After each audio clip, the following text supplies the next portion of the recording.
Bayangkan setiap kali Anda menikmati secangkir teh atau kopi di pagi hari, atau menyantap hidangan favorit di meja makan, tubuh Anda sebenarnya sedang merespons sesuatu yang mungkin tidak Anda sadari.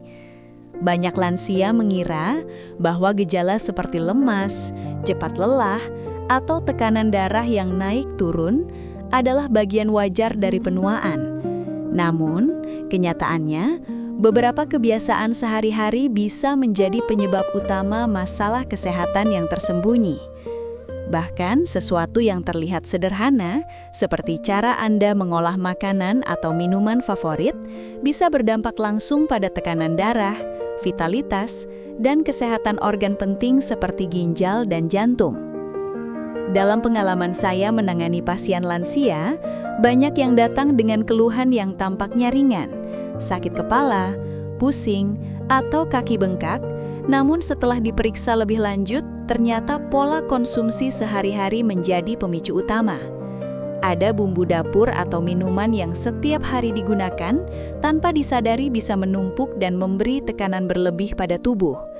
Beberapa pasien terkejut saat mengetahui bahwa kebiasaan yang dianggap sepele ternyata mempengaruhi tekanan darah mereka secara diam-diam. Bagi Anda yang sudah memasuki usia 55 tahun ke atas, hal ini menjadi sangat penting. Mengerti apa yang baik dan apa yang perlu dibatasi bukan hanya soal mengikuti aturan, tapi tentang memahami tubuh sendiri dan menjaga kualitas hidup agar tetap bugar, energik, dan bebas dari risiko komplikasi. Tidak jarang pasien merasa heran, bagaimana hal sepele bisa berdampak sebesar ini, padahal cara mengatasinya sebenarnya sederhana. Jadi, sebelum Anda mengulangi rutinitas yang sama setiap hari, mari kita lihat bersama fakta-fakta yang jarang dibahas tentang makanan, minuman, dan bumbu yang kita konsumsi sehari-hari yang bisa mempengaruhi kesehatan lansia secara signifikan. Apakah Anda siap mengetahui rahasia yang selama ini tersembunyi di dapur Anda sendiri? Sebelum melanjutkan, pastikan Anda menekan tombol subscribe berwarna merah di bawah ini, aktifkan ikon lonceng untuk notifikasi informasi kesehatan terbaru, dan tinggalkan komentar dari kota mana Anda menyaksikan tayangan ini. Saya Dr. Indri, yang sudah berpengalaman dalam menangani gejala kesehatan ribuan lansia di seluruh Indonesia. Hari ini saya akan membuka rahasia yang bahkan membuat saya pribadi terkejut. Garam yang terlalu akrab dengan kita. Bapak dan Ibu, izinkan saya bercerita tentang salah satu pasien saya, usia 72 tahun. Beliau datang dengan keluhan pusing di bagian belakang kepala dan tengkuk terasa berat. Tekanan darahnya saat itu 170/95. Beliau rutin minum obat, tidak pernah terlambat. Ketika saya tanya tentang pola makan, jawabannya sederhana. Saya tidak suka makanan asin, Dok. Jawaban ini sangat sering saya dengar. Banyak lansia merasa sudah mengurangi garam hanya karena tidak lagi menambahkan garam berlebihan saat memasak. Namun setelah saya ajak beliau mengingat menu sehari-hari, ternyata hampir setiap pagi ada ikan asin atau telur asin. Siang hari menggunakan kecap asin atau saus kemasan. Sore minum sup instan karena praktis. Semua itu mengandung natrium yang cukup tinggi. Menurut rekomendasi World Health Organization, batas konsumsi garam yang dianjurkan adalah kurang dari 5 gram per hari, setara sekitar 1 sendok teh. Masalahnya, sebagian besar orang tidak menghitung dari berbagai sumber tersembunyi. Natrium bukan hanya berasal dari garam dapur, tetapi juga dari makanan olahan, penyedap rasa, makanan kaleng, dan camilan gurih. Tekanan darah tinggi sangat berkaitan dengan asupan natrium berlebihan. Ketika tubuh menerima terlalu banyak garam, cairan dalam tubuh meningkat, volume darah bertambah, dan pembuluh darah mendapat tekanan lebih besar. Pada lansia, elastisitas pembuluh darah sudah menurun secara alami. Kondisi ini membuat lonjakan tekanan darah lebih mudah terjadi. Risiko stroke dan penyakit jantung pun meningkat. Saya menjelaskan hal ini kepada pasien tadi dengan bahasa sederhana. Saya katakan, Bayangkan pembuluh darah seperti selang air yang sudah lama dipakai. Jika air yang mengalir terlalu banyak dan tekanannya kuat, selang lebih mudah rusak. Begitu juga dengan pembuluh darah kita. Setelah memahami itu, beliau mulai melakukan perubahan kecil. Garam saat memasak dikurangi setengah dari biasanya. Penyedap instan tidak lagi digunakan setiap hari. Ikan asin dibatasi hanya seminggu sekali. Untuk menjaga rasa tetap enak, beliau mulai menggunakan bawang putih, bawang merah, daun salam, jahe, dan sedikit perasan jeruk nipis. Hasilnya cukup menggembirakan. Dalam 2 bulan, tekanan darahnya turun lebih stabil di angka 135 sampai 140 tanpa perlu penambahan obat. Data dari berbagai penelitian internasional menunjukkan bahwa pengurangan asupan garam dapat menurunkan tekanan darah sistolik beberapa poin. Angka ini mungkin terdengar kecil, tetapi pada populasi lansia, penurunan kecil saja sudah berdampak besar dalam menurunkan risiko komplikasi.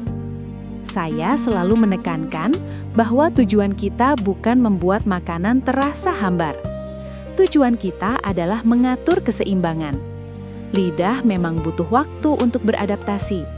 Biasanya dalam 2 hingga 4 minggu, indera perasa akan menyesuaikan diri dan makanan dengan garam lebih sedikit tetap terasa nikmat. Bapak dan Ibu, seringkali masalah bukan pada 1 kali makan asin, tetapi kebiasaan bertahun-tahun yang tidak disadari. Dengan memahami sumber garam yang tersembunyi dan mulai membaca label kemasan, kita sudah mengambil langkah besar untuk melindungi jantung dan otak kita. Perubahan sederhana di dapur bisa menjadi perlindungan jangka panjang bagi kesehatan. Setelah banyak pasien mulai memahami soal garam, biasanya saya lanjut bertanya dengan lembut. Bagaimana dengan minumannya, Pak atau Bu? Apakah masih rutin minum teh manis atau kopi manis? Disinilah banyak yang terdiam sejenak. Karena bagi sebagian besar lansia, rasa manis adalah teman setia sejak muda. Saya teringat seorang ibu usia 65 tahun yang datang dengan keluhan cepat lelah dan sering buang air kecil di malam hari. Beliau merasa makannya biasa saja, nasi tidak banyak, jarang makan kue. Namun setiap pagi dan sore selalu minum teh manis hangat. Gula yang digunakan sekitar 2 sendok makan per gelas. Jika dihitung, dalam sehari bisa 4 sendok makan gula hanya dari minuman. Ketika diperiksa, gula darah puasanya di atas batas normal. Beliau terkejut karena merasa tidak pernah makan berlebihan. Inilah yang sering terjadi. Gula tambahan dalam minuman terasa ringan, tetapi dampaknya perlahan. Menurut panduan dari World Health Organization, asupan gula tambahan sebaiknya dibatasi kurang dari 10% dari total kebutuhan kalori harian. Bahkan dianjurkan kurang dari 5% untuk manfaat kesehatan yang lebih baik. Pada lansia, metabolisme tubuh sudah melambat, sensitivitas insulin juga bisa menurun. Akibatnya, gula darah lebih mudah naik dan lebih lama kembali normal. Ketika kadar gula dalam darah sering tinggi, pembuluh darah kecil bisa mengalami kerusakan perlahan. Inilah yang meningkatkan risiko komplikasi seperti gangguan penglihatan, gangguan ginjal, dan masalah syaraf. Banyak pasien tidak merasakan gejala di awal. Mereka hanya merasa mudah mengantuk setelah makan atau merasa cepat haus. Karena gejalanya ringan, sering diabaikan. Saya biasanya menjelaskan dengan contoh sederhana. Gula dalam darah itu seperti tamu yang datang ke rumah. Jika tamunya datang secukupnya, rumah tetap rapi. Tetapi jika tamu datang terlalu banyak dan terus-menerus, rumah menjadi penuh dan sulit diatur. Tubuh kita juga demikian. Solusi yang saya sarankan bukan berhenti total secara mendadak, karena itu sering membuat tidak nyaman. Saya minta pasien mengurangi setengah takaran gula selama 2 minggu. Jika biasanya 2 sendok, turunkan menjadi 1 sendok. Lalu perlahan menjadi setengah sendok. Banyak yang terkejut, karena setelah beberapa minggu, teh dengan gula lebih sedikit tetap terasa enak. Saya juga menyarankan mengganti minuman manis dengan air putih, infused water dengan potongan lemon, atau teh tanpa gula yang ditambah sedikit kayu manis. Kayu manis dalam beberapa penelitian dikaitkan dengan membantu sensitivitas insulin, meski tetap bukan pengganti obat. Yang terpenting adalah konsistensi. Selain minuman, saya mengingatkan untuk memperhatikan gula tersembunyi dalam saus kemasan, roti manis, biskuit, dan minuman kemasan yang sering diberi label sehat. Membaca label kandungan gula menjadi kebiasaan yang sangat membantu. Ibu tadi kembali kontrol 3 bulan kemudian. Gula darahnya membaik tanpa tambahan obat baru, hanya dengan penyesuaian pola minum dan makan. Beliau merasa lebih segar dan tidak sering terbangun di malam hari. Bapak dan Ibu, rasa manis memang memberi kenyamanan, tetapi tubuh lansia membutuhkan pengaturan yang lebih bijak. Dengan mengurangi sedikit demi sedikit, kita membantu pankreas bekerja lebih ringan dan menjaga pembuluh darah tetap sehat. Perubahan kecil yang dilakukan hari ini bisa mencegah masalah besar di masa mendatang. Setelah membahas gula, saya biasanya mengajak pasien untuk memerhatikan lemak dalam pola makan sehari-hari. Banyak lansia berpikir bahwa lemak hanya ada pada gorengan atau daging berlemak. Tetapi sebenarnya banyak lemak tersembunyi yang tidak terasa. Misalnya dalam bumbu siap pakai, mayones, atau santan yang sering digunakan di masakan tradisional. Saya masih ingat seorang bapak berusia 68 tahun yang rutin mengonsumsi masakan bersantan dan lauk goreng setiap hari. Beliau datang dengan keluhan mudah lelah, berat badan bertambah, dan kolesterol tinggi. Padahal, beliau merasa makanannya sehat karena selalu mengonsumsi sayuran. Ketika saya jelaskan bahwa minyak dan santan mengandung lemak jenuh yang bisa menumpuk dalam pembuluh darah, beliau terlihat terkejut.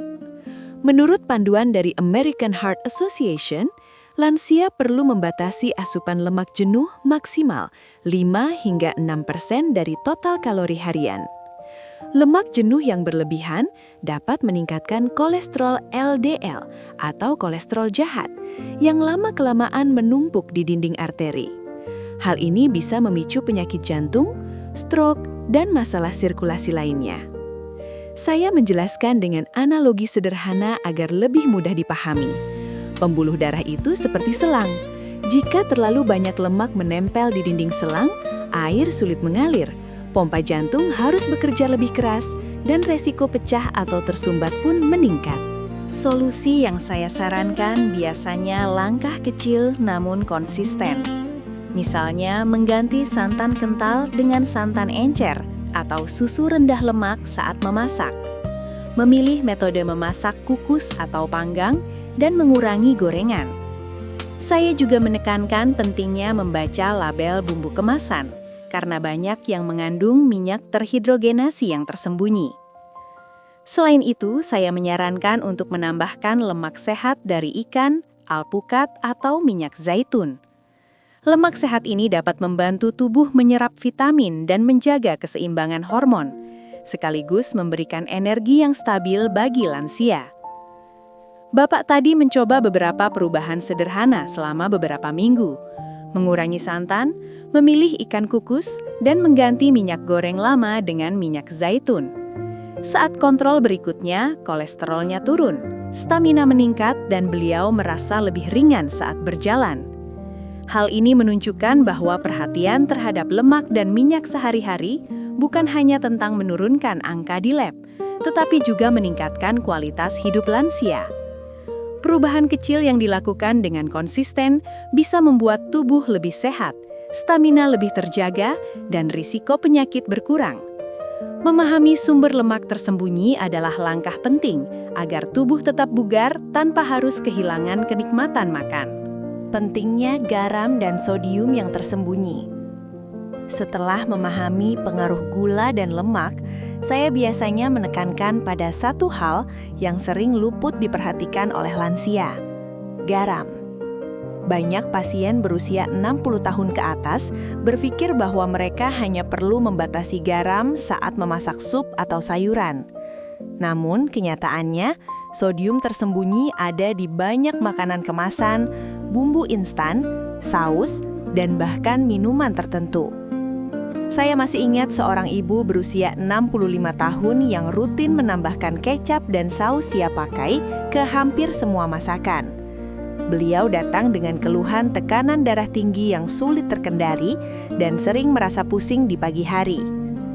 Saat saya jelaskan bahwa sodium dalam bumbu instan bisa menumpuk di tubuh dan memicu hipertensi, beliau terlihat terkejut. "Saya kira makan rumah pakai sayur sudah sehat," katanya. Menurut pedoman World Health Organization, lansia dianjurkan mengkonsumsi sodium kurang dari 2000 mg per hari atau setara sekitar 1 sendok teh garam. Konsumsi yang berlebihan dapat meningkatkan tekanan darah, membuat jantung bekerja lebih keras dan meningkatkan risiko gagal jantung, stroke, dan gangguan ginjal.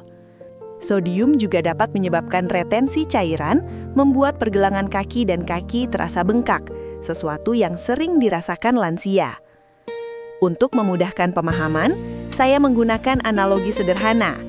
Tubuh kita memiliki sistem pipa seperti rumah.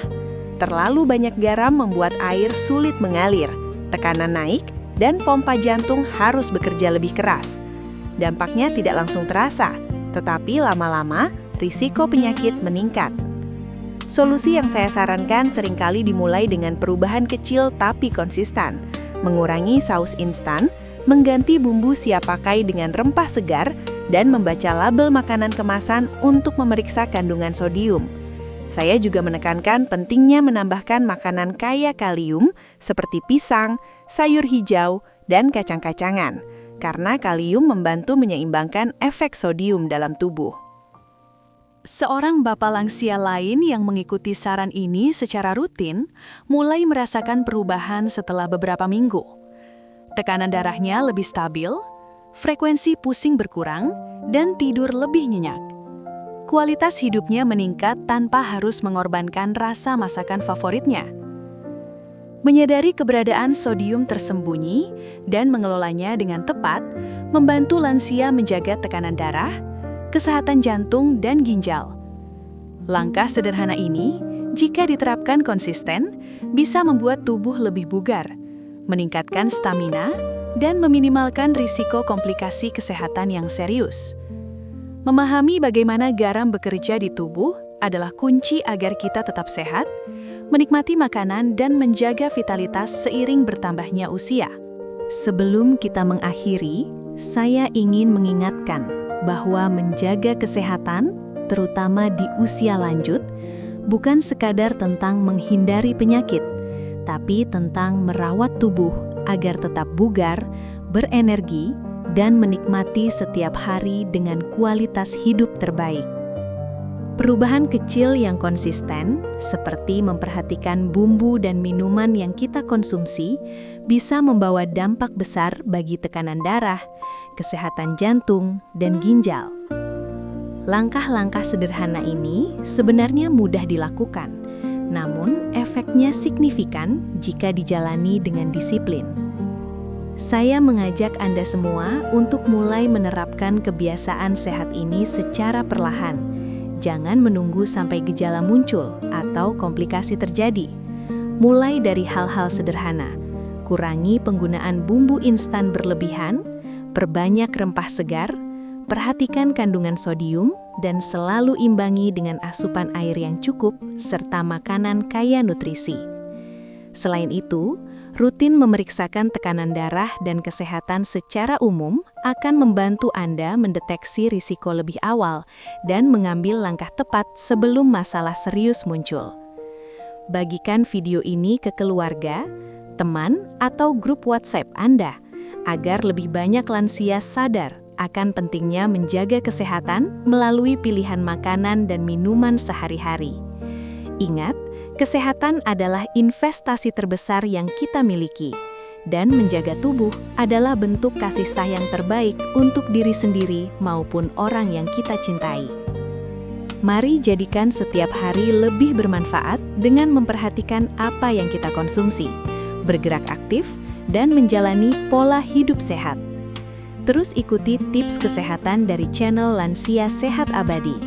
Beri dukungan dengan menuliskan kota asal di kolom komentar, subscribe, dan like agar lebih banyak konten bermanfaat hadir untuk kita semua. Tetap semangat menjaga kesehatan, nikmati hidup dengan vitalitas yang optimal, dan sampai jumpa di video berikutnya. Sehat selalu, dan salam hangat dari saya, Dr. Indri.